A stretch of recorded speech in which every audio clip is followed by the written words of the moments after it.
कहना कि बिहार में इनकम के सोर्स नहीं है गलत है। अगर इनकम का सोर्स नहीं होता तो पटना में ताज होटल नहीं खुलता। अरे हमारे आपके लिए तो ताज होटल नहीं खुला है, जो लोग पैसा कमा लिए उन्हीं के लिए ताज होटल खुला है। और अभी हम आ रहे थे रास्ते में सर, समस्तीपुर से दरभंगा की तरफ, तो बड़ा बड़ा स्कूल खुला हुआ था, जीडी गोयनका और तमाम। तो उसमें जिसके पास पैसा है उसी का बाल बच्चा पढ़ रहा है। तो ऐसा नहीं है कि एक क्लास के पास पैसा नहीं है, पैसा है और वो पैसा यहीं कमा रहे हैं। यही यहाँ आप जो है किसी भी डिपार्टमेंट में चले जाइए, कोई डिपार्टमेंट बिना कमीशन का तो चल नहीं रहा है। तो कमीशन वो खा कहाँ से रहे हैं? इसका मतलब सरकार के खजाने से पैसा खर्च हो रहा है। पैसा नहीं है तो एमएलए को सैलरी कहाँ से आ रहा है? एमएलए को सैलरी आ रहा है ना, एमएलए के लिए घर बन रहा है ना, मुख्यमंत्री के लिए घर बन रहा है ना, जो बड़े बड़े कार्यक्रम होते हैं सरकारी, उसमें पैसा खर्च हो रहा है ना। ये प्राथमिकता का सवाल है सर, और प्राथमिकता का सवाल है, और प्राथमिकता जहां है वहां पैसा खर्च हो रहा है। हम आपको याद दिला देते हैं, अभी हमारी यात्रा ढाका से होकर के दरभंगा आई है। ढाका में भारतमाला प्रोजेक्ट बन रहा है। भारतमाला प्रोजेक्ट क्यों बन रहा है, किसके लिए बन रहा है? बिहार में जब कुछ है ही नहीं तो रोड क्यों बन रहा है? बिहार में है, बिहार में वो है जिसके लिए दुनिया तरसने वाली है। बिहार में है पानी।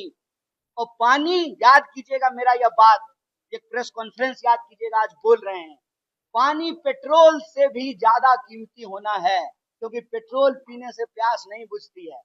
पानी की जरूरत सबको है।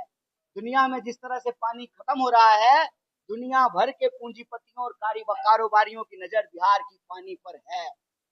और जब इंडस्ट्रियलाइजेशन होना था तब इंडस्ट्रियलाइजेशन नहीं हुआ है, और जब इंडस्ट्री अब ऑटोमेटिक हो गया है, जहां लोकल लोगों को रोजगार नहीं मिलेगा, तब ये जो है छोटा छोटा यूनिट लेकर के आ रहे हैं ताकि यहाँ के पानी का दोहन किया जा सके। ये जो बड़ी बड़ी सड़कें बन रही हैं हमारे आसपास, हमारे पास तो इनकम ही नहीं है, तो सड़क बना रहे हैं किसके लिए? सड़क बना रहे हैं यहाँ का संसाधन लूट के लेके जाने के लिए। आपको क्या लगता है, मखाना पे भाषण लगा दे करके गए प्रधानमंत्री मस्का मार करके? अभी आपने जो है नाम लिया, जहम जहम चरण पड़े, एक बड़ा मशहूर किताब है बुद्ध के बारे में, जहम जहम चरण पड़े गौतम के। ये गौतम बुद्ध की बात नहीं, गौतम अदानी की बात हो रही है। यहाँ के संसाधनों पे नजर है। मैं चुनाव की बात नहीं कर रहा हूँ, चुनाव होगा तो इस पे बोलेंगे और एकदम धमक के साथ बोलेंगे। एन केन प्रकार साम दाम दंड भेद, बीजेपी चाहती है उसका मुख्यमंत्री बने, और बीजेपी का मुख्यमंत्री बनने का मतलब है कि बिहार के संसाधन अदानी के हाथ में पहुंचे।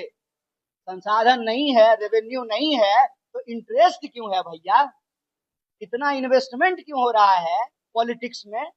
पॉलिटिकल पावर को कब्जा करने के लिए प्राथमिकता का सवाल है। कहते हैं नीति बनती है जब नियत होता है। नियत होगा तो बिहार के पास क्या नहीं है?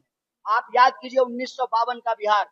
1952 का बिहार भारत का सबसे पिछड़ा राज्य नहीं था, दूसरे नंबर का राज्य था 1952 में।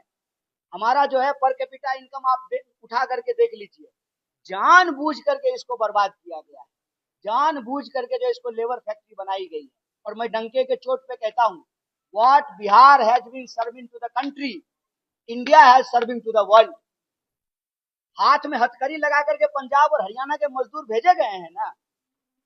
जो हमारे साथ देश के भीतर होता है, हमारे देश के लोगों का के साथ वो देश के बाहर हो रहा है। और यह जो डंका बजने की बात है, विश्वगुरु बनने की बात, यह सिर्फ प्रचार है। हकीकत यह है, वो कहावत है ना, गौर पूंजी भाग नहीं।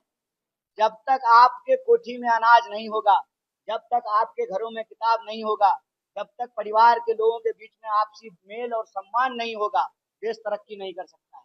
इसीलिए साजिशन बिहार को लड़ाया जा रहा है। बिहार को लड़ाने का, नफरत की आग फैलाने का साजिश क्या है?